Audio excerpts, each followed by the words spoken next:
for the production of A Tailor for Ladies by Medley Theatre Company. There are some additional faces that you might not recognize because we've got two casts for this production, so we have additional actors and some other people behind the scenes.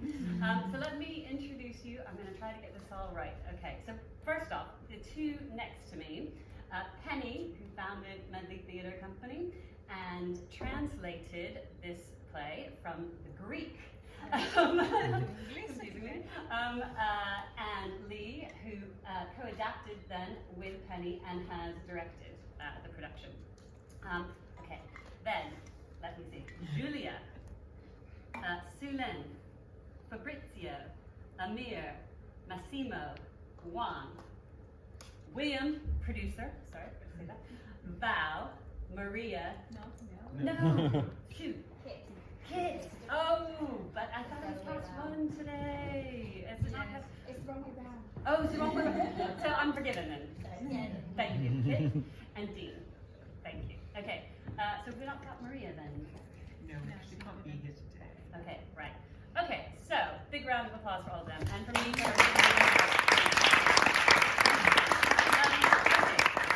So before we speak specifically about A Tailor for Ladies, Penny, I want to start with you.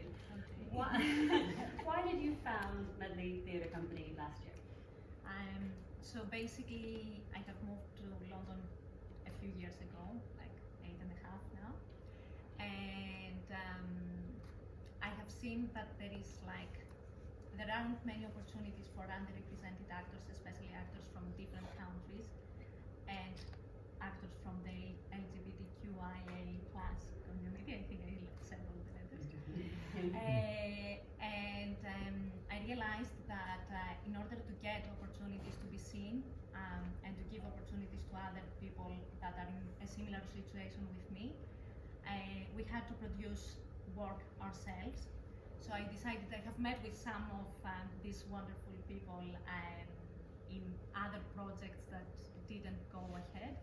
And I have decided to just like create this group, this theater group company. I have contacted some of them, they have suggested some of the others, and then we came together in May last year, and we started this wonderful project. Wonderful. An aspect of it that I really like, in addition to the nationalities, which we're going to ask about in a moment, is that you don't exclude British people. No. You want to include British people. Yeah, I think that like what we advocate mostly is like diversity and inclusivity, and we wouldn't be inclusive if we were to exclude British people. So we were open to everyone from wherever they were, whatever their religion, sexuality, and everything is. Just because we are not usually accepted as much as we wish that we would, so we wanted to be accepting everyone and be inclusive to everyone. And Lee, do you know how many nationalities you have represented in the cast and in the company as well? So we have Italy. Well, actually, let's have them say. Yeah, Do you know a number? Can you figure out? I'm going to say 6. 6 nationalities. Let's Maybe 5. Italy. Italy. I'm Malaysian origin. Italy. Italy. Iran. Italy. Colombia. Greece. Oh, Britain. Australia. Italy. Britain. Greece. Okay. And Maria, who is not here, also has like Caribbean heritage. Trinidad and Tobago. And what about in the creative team? British. British. Australia. No, it's not I'm British. Australian. I'm not British. No. I've only got kicked out of this country like 200 years ago. I'm stealing theatre tickets. Yes, he's also Greek. Greek. Okay, so you've got Greek, Italy, right? And for the American, we've got an American chairing, so another nationality. What was the third title? The second third title language today? Was it Italian? Yes. Spanish. Spanish. No, it wasn't. Or Italian. It wasn't. It was Italian. It was Italian. It was Italian. Okay, good. Right, okay, so lots of nationalities. So for the cast members, is this, Penny is talking about the experience that you're having in the theatre community overall. Do you find that it is difficult if you have an accent to be cast in other things? 100%. Yes? Yeah. I'm part of like a great group of Italian actors in London called Neo. We're trying to, Val as well. And we're kind of like trying to represent the Italians in London whenever there's like a film or a theatre or television or anything representing a non-UK born artist, that role would go to that country, the person, you know, whether it's Italian, whether it's Spanish, whether it's Portuguese. And we're really trying to go along with, we're part of the UK, not to distinguish us from you, but like, okay, we're part of this country. 35% of Londoners are non-UK born, I was going to say artists, but non-UK born. And then that's more than 1/3 of Londoners. And yet I'm going to speak for Terri and drama, but especially in theatre, maybe you can expand on that because I don't know theatre very well. There's not many accents and there's not a lot of people from all over the world. So we're trying to kind of merge the two worlds together because it is important. Yeah. Yesterday I was helping out a friend of mine who got a self-tape for a film to be shot in Italy next year. And my friend, who's very, very British, but Mediterranean looking, he was like, mate, you've got to help me with an Italian accent because I'm the main guy in this new film. But I don't know how to do it. But they haven't asked me. So you see, there is a problem at the core, and this is what we're trying to do. We do exist. We are here. Yeah. Let's hear a few more voices, Val. Fabrizio is saying the actual truth, and for theatre is even worse when you come in a casting room and they ask you to do a Cockney accent or a Yorkshire accent, and you are not able to do so because you are Italian. And even though you can study, because I did a Midland accent once during a production, you can study the accent, you are not going to be credible or naturalistic as a, born person. But on the reverse, when there are productions that recast Italian actors, like one for everything, I just saw like Berlusconi's a new musical they're producing nowadays. There's no one in the cast is Italian mother tongue. And I was wondering why. So me and Fabrizio and people in the audience are part of NIL, Native Italian Actors in London. We do exist. We are native Italians, so we don't mock the language or the accent. We are true. So why they don't ask us to go to a casting like that and to give us an opportunity to show up what we are able to do. Yeah. But this is just an example. Yeah. Anyone else want to chip in on that? Any experiences?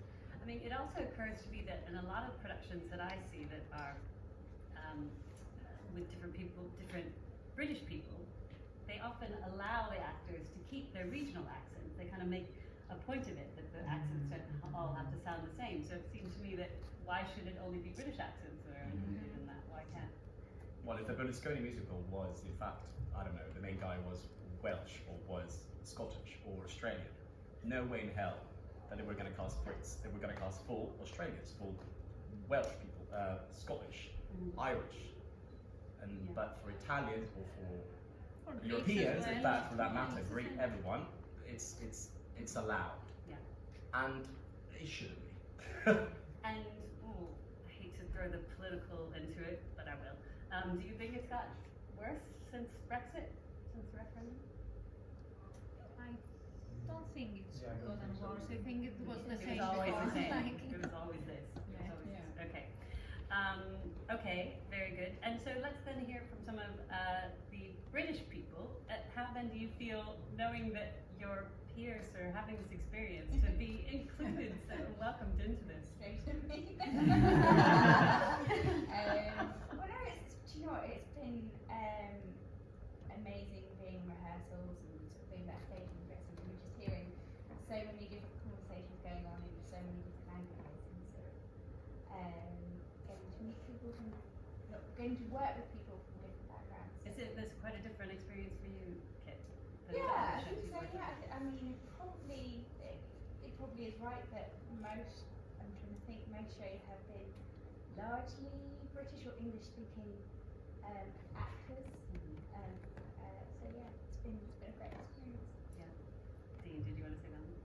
Sorry? I'm looking at you like you're about to say something. I'm just wondering. Okay, I can say something. Say it. Well, my experience is the same, of course. That there's not as many opportunities for people with an accent, for sure. But I think it's at the same time hard for everyone to find jobs because it's very competitive. And I think it's also about how you present yourself. Like, do you present yourself as a Greek and that's it, or you present yourself as an actor and as an artist who has a Greek background? I think there's a difference there.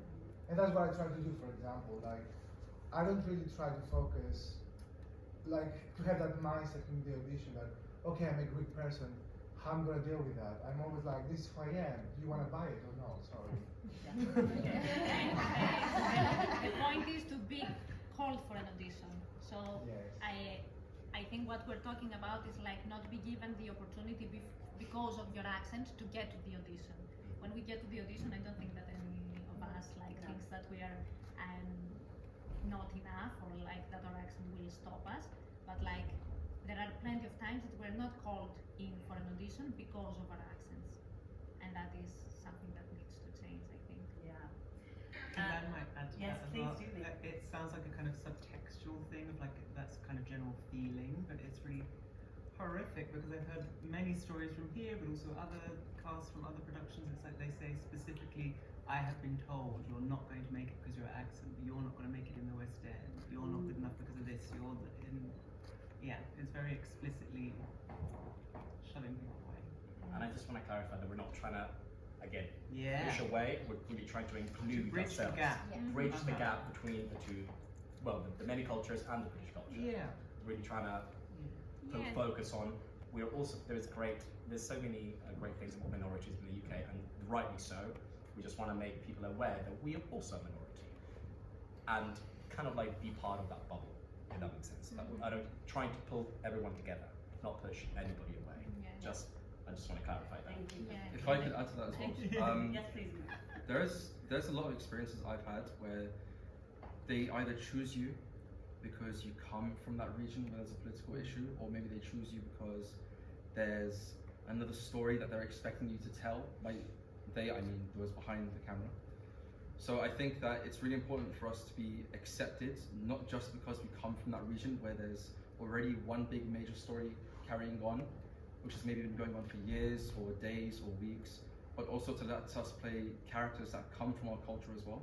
Yeah. If that makes sense. I mean, I don't want to throw quotes out there, but Prince of Persia, Jake Gyllenhaal wasn't Persian, that's what I'm saying. I was curious, because in your bio, you actually say in your bio that you wish to represent people from Middle Eastern backgrounds as much as possible.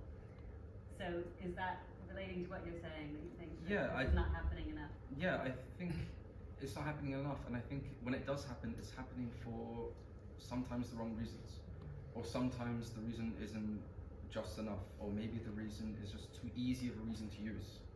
And I think there are so many other stories out there that can be told, from Mediterranean cultures, from Persian cultures, Arabian cultures, from African cultures. There are so many different stories that can be told that aren't being told, and they all have an opportunity to tell them, but they don't. Yeah.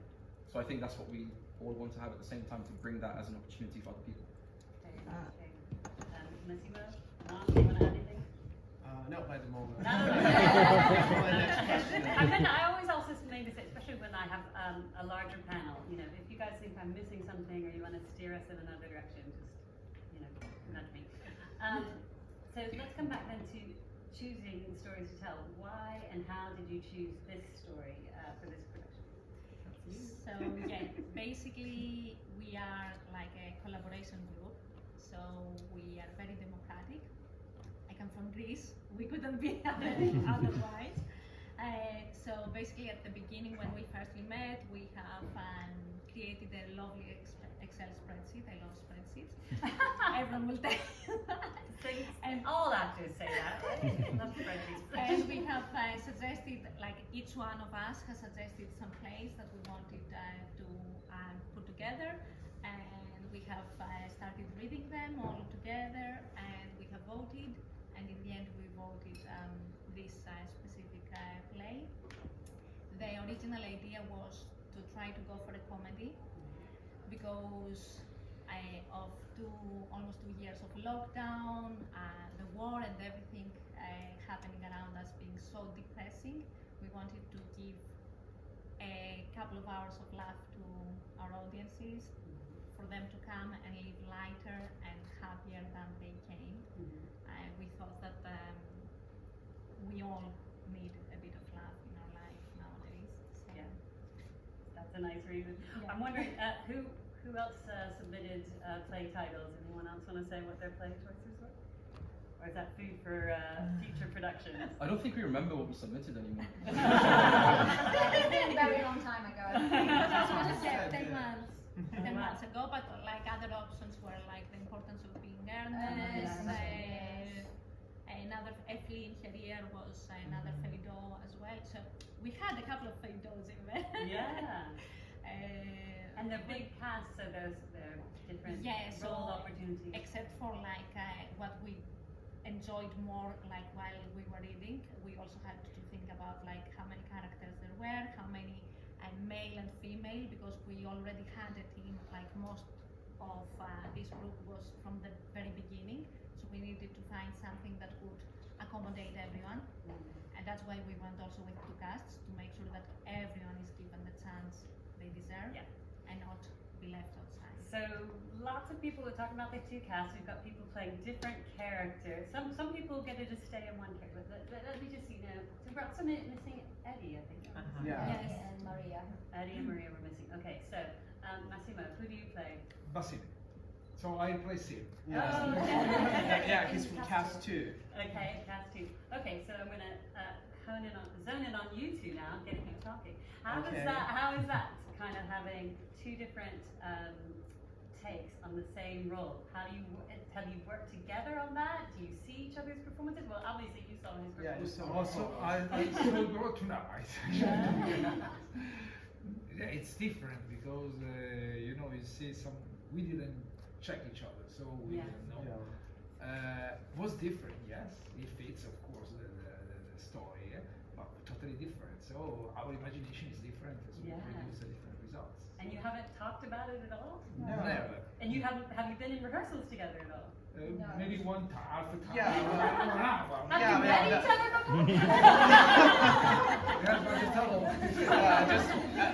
Probably the reason is because I just joined the cast so recently. Okay. Yeah, it was the last one, right?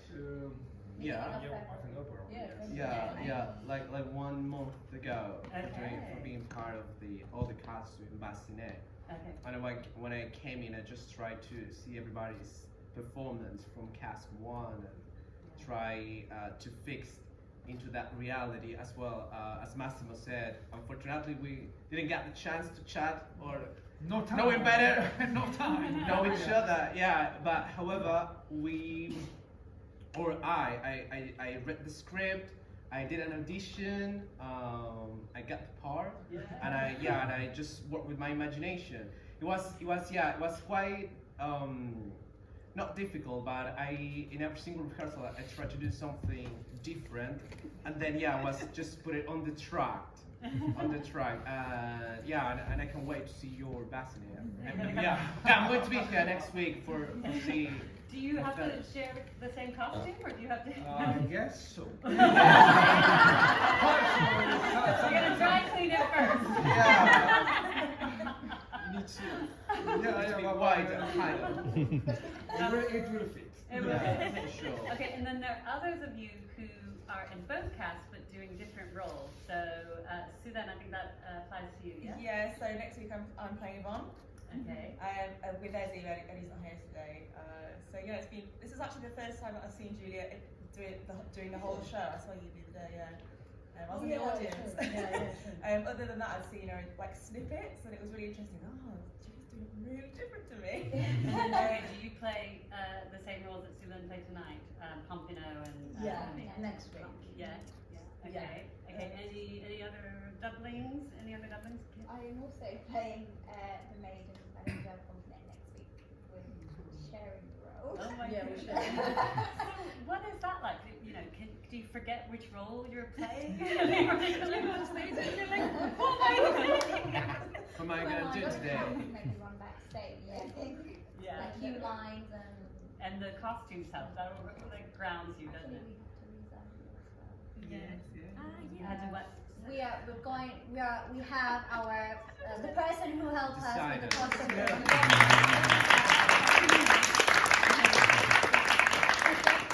Amazing, by the way. She like readjust and create those costumes for us in like 2 weeks or so, in like 2 rehearsals, dress rehearsals. So it's been a great help. And Lee, lots of moving parts. It's not just like rehearsing a normal production. What's the challenge in terms of keeping all these plates spinning, to mix my metaphors, as a director? Good question. I mean, in terms of that, them playing the same Yeah, role. like you have like a really complicated call sheets, or No, so I don't want them to worry about like what the other person's doing. I want them to be free, have their own creativity going, and that's why we have so many different characterizations, but still fitting into the same kind of vision, if you like, of what I would like. How do I keep all the plates spinning? I just do. I'm going to put it down to these fabulous books. Yeah. But it's also great for marketing, isn't it? Because people want to come back and see the different cast, different people in different parts. Sorry, I have rambled on. You see how I filled up the time? Who had the question? Yeah, but I kind of feel like they answer most of it because like I'm an international actor as well. Yeah. And all of these struggles we kind of accounted before as well, like because she's with me in another theatre company that is like full of Europeans and different languages and things like that. And we have struggled a lot, you know, and we have struggled like getting funding, producing it properly, getting somewhere else, getting this topic that you are talking about now, which is like super important, and it's like, how do you get it there, you know? So seeing this tonight made me so happy that there are more people out there that want to do this, and that it's so fantastic seeing that, because like, with this, you bring your own culture and your own identity, so it's so amazing. So like, after all of, I think for me it would be like, what was your main struggle with all of this? Because this is of course like the big topic, but you know, like we tried so hard to push it like forward and like get the audiences in, because most of the time, like it's your own friends and like people you work with, and like there's as much as you can to push it or like promote it and put your money into it, but it's like, how do you get those voices like heard and push it like forward and inclusivity, as you said, like how do we make this possible, that we are all just like humans and it doesn't really matter if we have an accent or not, you know? That's lovely to hear, isn't it? That you How did you find out about the show? Because I am his friend. Yeah, he just came to me and he was like, oh, I'm in this incredible play, I'm really excited about it, I can't wait for you to see it. And I was like, yeah, of course. And then we talk about it, and then he came to my birthday, and then she like again, she knew about all of this, and then he told me about, yeah, but I think you're gonna love it because it's very international. There's a lot of actors that are like. I'm good with promotion. And you could just say, Dean told me to come, but this is We pumped it up a lot. I was like, yes, can't wait to see it. Yeah, that's basically how. Yeah, well, word of mouth is so important. But actually, let me bring the producer in. So, Penny might be answering this, but first of all, is there any Arts Council funding? No. No. So. No. So I managed to convince a bunch of people to give us money with no real expectation of ever seeing it returned. So they were. I managed to beg, borrow, steal, cajole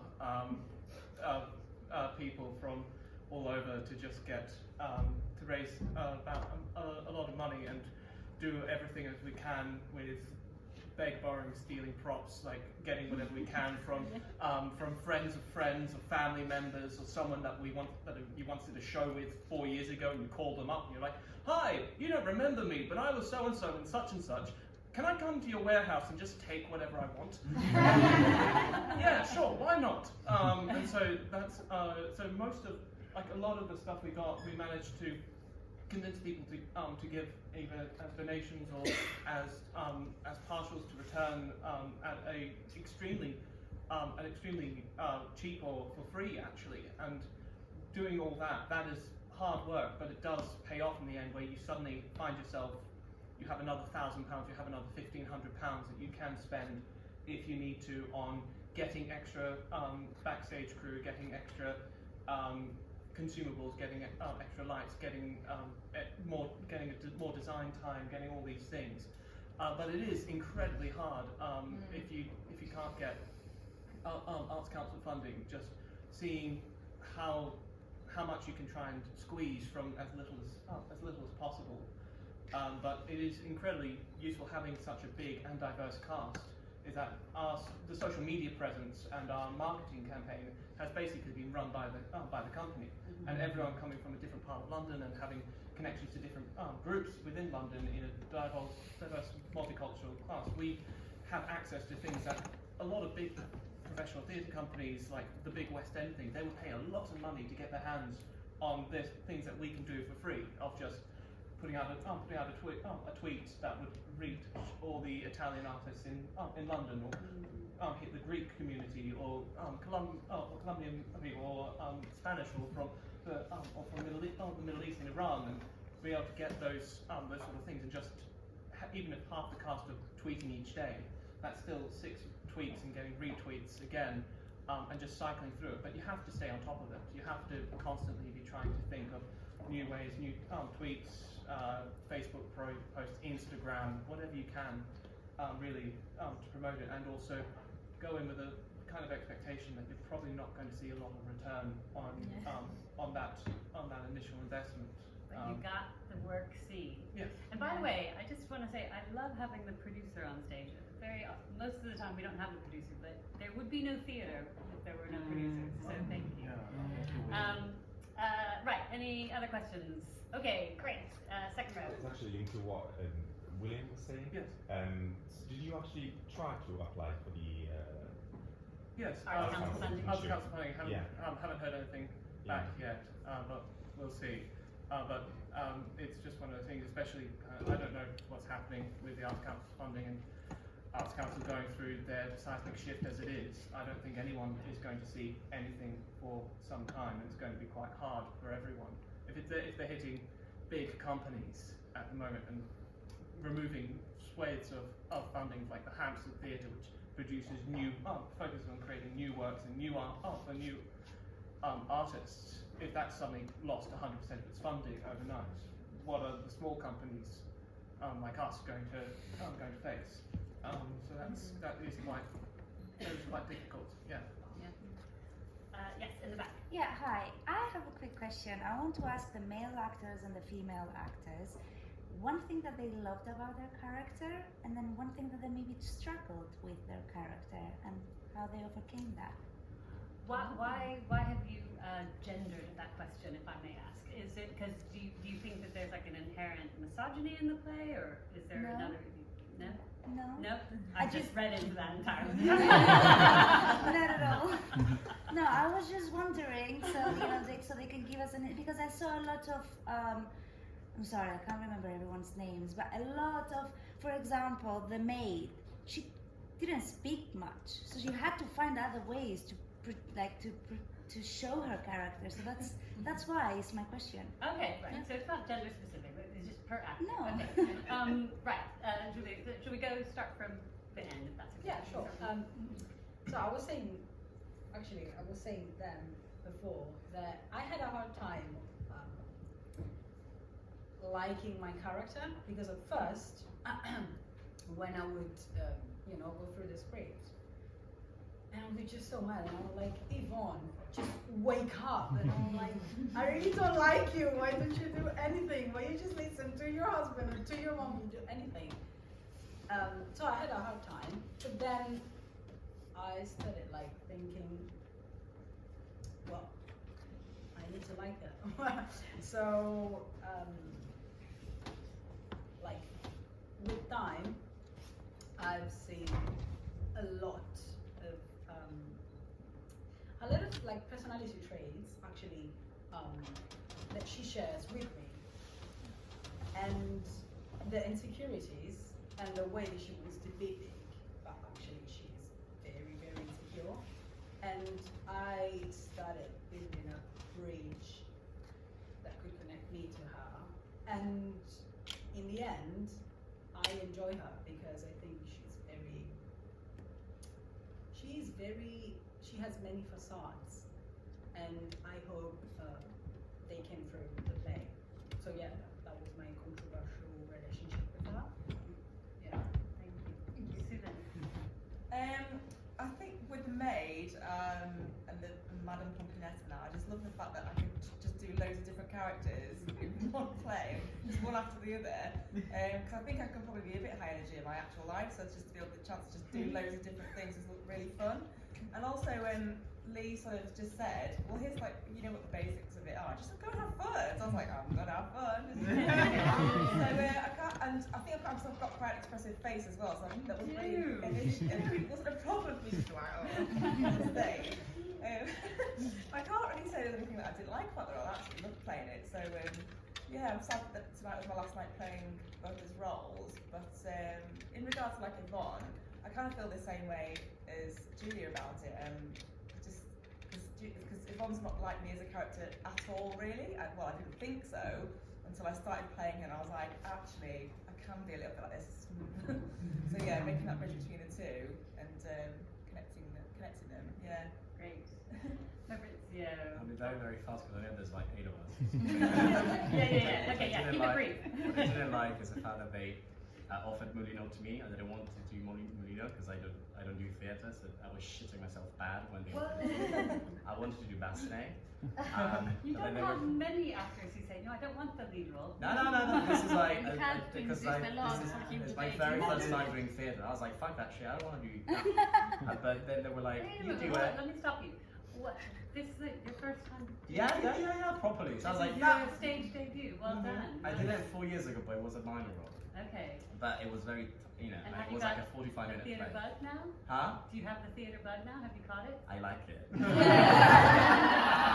So that's what I didn't like, and it's long and arduous and very sweaty. But I'm glad I did it. Good. Amir. Oh shit. Wait, it's like you didn't know this was coming? Hearing his story is so amazing, I had to zone out for a second.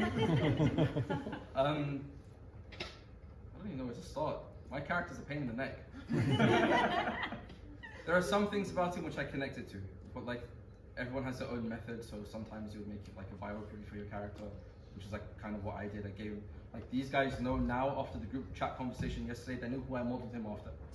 Oh, are you gonna tell us? Yeah, Tasmanian Devil and Yosemite Sam from Doom 2. I saw that in your performance. There we go. Yeah, I modeled him after that, and then yeah, there were just some bits of him that I connected with, and some bits I wanted to connect with, which I didn't connect with. But yeah, I think that's the clearest way I can put it, and now you can move on to Bassinet. Come on. Generally, my approach is to understand what I have to do without any form of judgment. So what's happened? I try to investigate from the information I have, generally the lines, then the relation with other actors when I'm rehearsing, and the indication of the director, and then with the time I mix up all this stuff together. I try to give a sense of it, and then just to play, to interact with other actors in the most possible. I feel what happened like it's true, like imagination, and that sense, when I feel that I'm comfortable, what I'm doing, so I really believe what I'm doing. That to me, the job is done. And at that point, I start to have fun. I am that part. We see tomorrow, not tomorrow, in 2 days, if the audience will see. So you're gonna come back. You're gonna see whether you feel comfortable. Yeah, I think I got a lot of struggles actually at the beginning, and I discussed it with Lee a lot. Actually, I proposed at the very beginning using crunches. You see, that was why I ended up using them. Yeah. Well, you brought them on set. Yeah, I brought them on set, and before she wounded herself. For doing some characterization or try to use a cane, glasses, like kind of stuff, because I was running out of time. I didn't get much time to investigate and do all those type of stuff. But finally, I think I worked with the archetype, because this is a French farce, like from 18th century. So there's an archetype like hero, the lady, the lover, and Bassinet as the fool. So I just work with the fool thing. Yeah. What are the characteristics of a fool person? And that's where I work. And as well, Fabrizio told me like if Bassinet would be food, what kind of food Bassinet would be? You say like the cheap carbonara microwave. And then I just work with the archetype. Did a great job. Okay, Penny, before you answer this, how did you injure yourself? And are you going to blame one, because I think he must have jinxed you if you brought the crutches in before. It wasn't fun. So I have fallen down those stairs during tech rehearsal. Oh my goodness. And they have broken my ankle. Oh my and sprained at the same time. Oh my god. So yeah, that was. But the show must go on. The show must always go on, and it went on. Very good. So yeah, my main struggle was performing with crutches. First time in my life that I have ever used crutches. So that was a great challenge. With Suzanne, first of all, I have performed Suzanne approximately 10 years ago, back in Greece. This one was a totally different characterization, I must say. I don't think I didn't like anything in Suzanne. I love how manipulative she is, how she's using everyone, how she's such a strong character, a powerful woman, I think, who gets whatever she wants, and I love that on her. Yeah, I don't think that I struggled with anything like characterization-wise. My only struggle came only from Tuesday when I couldn't walk. Very visceral struggle. Now. Well, Madame Extravagant, I was a little bit upset at the beginning because they gave me the old lady character. But when I read through the script, I completely fell in love with the character, and I said, you know what, I'm going big. Commedia dell'arte all the time, so like big and big mask. Is a completely different character from me. Big, mean, I'm not like that at all. Well, they can say.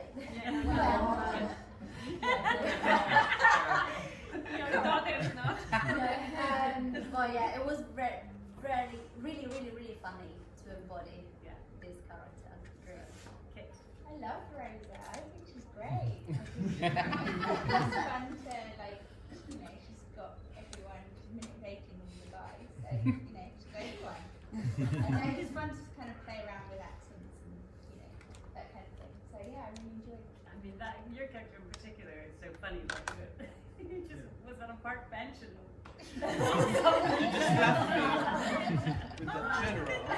I think probably not my biggest struggle, but Mia's would be Fifi. Is Fifi around? Because I could take it one more time. I think you've actually done it. And last but not least, So Etienne, so I joined a bit later as well in November, and I auditioned for both Etienne and Urban. So when I read the script, I'm like, oh my god, Etienne is so cool, like really funny. So this is what I really liked. I really liked the humor that the script had for this character, the jokes. That there were many funny moments that he would come to interrupt. So I thought this is very exciting, a very exciting character. Then I guess a struggle that I had with this character was to, how can I portray this idea that he's a character for me that has a lot of different status in him. Like he's a servant, so he's low status, but he always wants to be a high status. And he considers himself to be a high status character. He doesn't really believe he's a servant in the house. And how can how can I show that, for example, through body language or by interacting with different characters? Yeah, that really comes across. That really does. Yeah. Cool. Very good. Okay, I'm realizing we are going on a bit because this is a very enjoyable discussion, but do we have just one final question? Oh, okay, let's hear them both and then we'll decide who we want to answer. In the back, in the green. The director. No, not you again.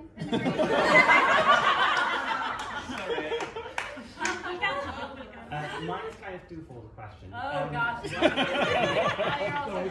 One of them being like, we talked a lot about the trouble of people with accents, etc. The question is maybe also for British actors. Do you think there's also a problem slightly in the, especially London hour scene, in terms of connection and elitism and the kind of struggle of class, which in Britain unfortunately still exists as a kind of the last class society of Europe. And then the second one is, you also talked about art council, etc. There's a lot of kind of hype in the media about everything going to London versus either north of England or kind of the rest of the UK. How do actually smaller productions and kind of not that end actually put it there that actually there's a lot of diversity in London and a lot of smaller productions in London actually don't get money, that a lot of money actually goes to big productions and that's kind of where majority of money kind of goes rather than to smaller productions that are struggling to survive in a way. Wow, those are two big and very different questions. Good ones, but let's just hear the in front of you as well. Let's hear yours. No, mine was it was just about the relationships that we could relationships, you know, the flirting that we could see on stage, and I was just wondering whether that was present in the script or whether it was just suggested in the script, and you know. It was your choice. That was, Okay, yeah. all right, okay. So let's deal with flirting first. And if you guys adapted and you did specifically put in more of these, so you're looking at me like you want to answer that one. I like really extreme, big, camp things. And I thought, make it bigger, make it camper, make it more extreme. So there's not meant to be any kind of relationship between the maid and the and Etienne, he's meant to have kind of a sterile relationship with the doctor. I'm like, why not have a love affair? Because there were so many love affairs going on, I thought it would be really funny to have every single person in love with somebody, and kind of always like, as well as the main plot going on, there's always something else to kind of attract your attention to, and kind of amplify that naughty, cheekiness of the character. Very naughty at the end. It's like, oh, we're about to go into orgy.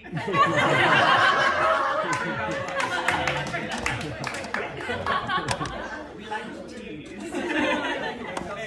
Just the sun. Okay, so in the back, there were great questions. There are several theatre companies that specifically cater towards British working class voices, regional voices. But let's hear from some of the Brits on the panel. Kit, what do you think? I mean, this is a difficult question for me to answer. I'm sure, I do think that the class is still an issue in the UK. It's difficult because I don't have personal experience, so I can't really answer that, I'm afraid. You want to add to that? I'd say there's definitely a different kind of approach. Yeah, I'm not sure how to. Let me do this question next. I'll think about it. Okay. Oh gosh, stop putting up your hand! Wait, what's your question? No, it's more an answer that one. Your answer. Okay, go on then. You So can answer. I think the issue comes more in if you're working class actor, you have to work your daytime job in order to be able to afford your bills. And then you work full time, you're try to get in these rehearsals and you're drained. And it's really hard to be able to put on a good performance if you're drained because you have to get your money in through waitressing, shitty customer service job or whatsoever. And you're always stuck in that limbo that you can't really have a career in a daytime job because and earn the amount of money you have to live comfortably because you love acting so much. And you do want to be on stage, but you need to have money in order to just focus to be on stage. So if you're coming from a background that has money, it's so much easier to do because you can take 2 months of work and just focus on your acting career, the project you're doing at the moment, versus you have to work a full-time job and still try and get all that energy into becoming that character. Oh, well, that's a great answer. Thank you. And so much harder in London too.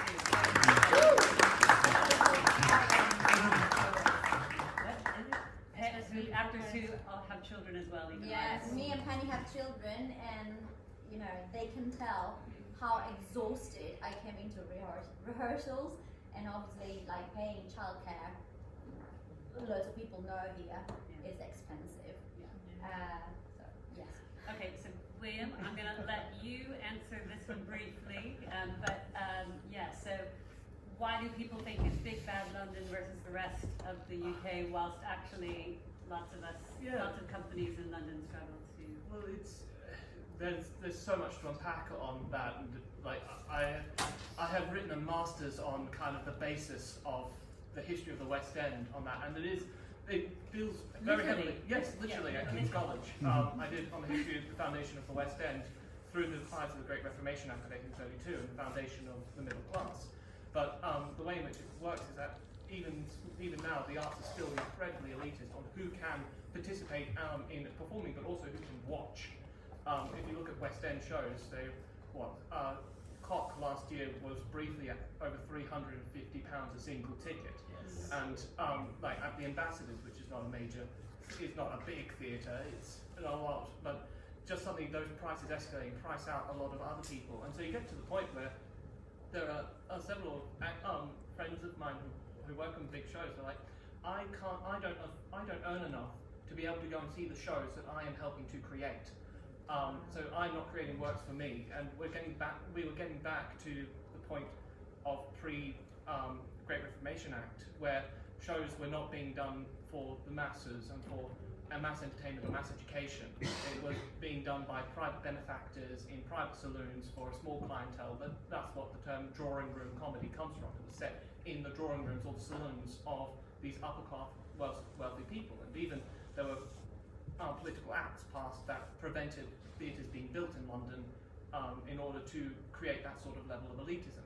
And I think that still has never really gone away from that whole thing. And so London still has this very much an elitist. If you're in London, you are automatically West End. And you're like, no, I'm in a small theatre in the round in Marylebone that's connected to Westminster College, University of London. Like, there's not a lot of thing, but I feel that we have to come to terms with the idea it's not one or the other, that everyone is worthy of being provided money, and the arts is one of those interesting things where it's one of the only professions that's been dying for 2,000 years. Everyone's constantly saying the arts are dying, and yet we're still here like cockroaches. People come back and they pay us money to put on a funny show, and they're like, what do you actually provide? And we're like, we make life worth living. We provide that small brief respite to the monotony and the drudgery of everyday existence, that you can sit in a theatre and people do fly, magic does happen, horse is a person, sort of thing. But I think the arts are always one of the first things to get cut and to get controlled and cajoled by governments. You see that everywhere in the world. Any government that wants to have a clampdown on things, they will control the arts, because that is the way in which messages get spread and thoughts come to fruition. If you can't see it or no one explains it to you, then the thought never really exists. It's the group think by Orwell. It's that if the words don't exist in your mind, then they don't exist anywhere. And so if you control the arts and you cut funding and you make it more competitive, and suddenly you're pitching London against the rest of England, then we're busy fighting each other and not collaborating, and that's where arts come into it. You need to collaborate, and you need to be willing to take more diverse people, especially like European performers and European stories and great wider stories from all over the world, and bring them together, because London is a cultural melting pot, and you can see that from the cast around us. That, well, I think UK representation is the minority on this panel. There are more people on the stage that are from other places other than England than here. So I think that's kind of where we're going with the arts. Is that then it does need to be a conversation, but I think that we're not really having the right conversations at the moment. But that's just this is me getting on top of my soapbox, and I will buy you a drink afterwards. That was the best non-brief answer. What a high-value Q&A from the audience, from the panel. This is serious class on every level. So, Terri, Sulin wanted to say Oh, something. sorry. Actually, just a very small point on William Dancer, which is I think maybe the side of things that isn't always seen, is that because I'm actually from a really, really small town in Yorkshire, and I don't know if anyone is aware of the playwright Alan Acorn, but he's the creative director of the theatre where I grew up. Stephen Joseph. Yeah, the Stephen Joseph. So I was lucky enough when I was a child to be part of the theatre group until I left the uni, but that was literally by chance, and the waiting list for that theatre group was miles long, and I do have to say this, at the time it was really elitist. So I would describe it as not very multicultural. Whereas moving down to London, even though we don't have lots of independent groups don't have loads of money and funding and stuff, at least we have the opportunity to all get together like this and create something off the back of that. And I don't think that like in other smaller areas of the country, and definitely not in small towns, it's not very regular for this sort of thing to happen. There's not enough sort of voice behind it, whereas us doing something like this, bringing us all together, even just little pockets. The thing that started out being down 2,000 years is still been going 2,000 years later. We are still out this doing this. So I think it is positive in that sense, and I think we should keep going. Okay. So in terms of keeping going, A Tailor for Ladies is going here until the 19th of March, and then ever so briefly, Lee, and I do mean brief, what happens with the show after that? What are your plans? European tour, And briefly, Penny, what next for Medley beyond A Tailor for Ladies? Back to the vote? Yes. Vote. Well, I just wanted to mention for people that except for being inclusive in our cast and crew, we are also being inclusive to our audiences. So I think it's extremely important to mention the fact that we do have English subtitles in every single performance for people who are hard of hearing, and we also have subtitles in 5 different languages, one per night, one per performance: Greek, Italian, Spanish, Polish, and French, for people who are non-native English speakers, but they are speakers of those languages, to help them understand the play and be able to enjoy it better. And we also have a sensory experience for people who have like visual impairments. Yes. Amazing, amazing. And wheelchair access. Yes, and wheelchair access. Very good. Okay, well, it's wonderful what you're doing here. I want to thank you all. Now, for those of you who are on social media, once we give them all a big clap, please get your phones out. We're going to bunch together and do a big group shot, and I want you all to take a photo and share it. Will you do that? Everyone's nodding. Yes, yes, yes. Come back and see the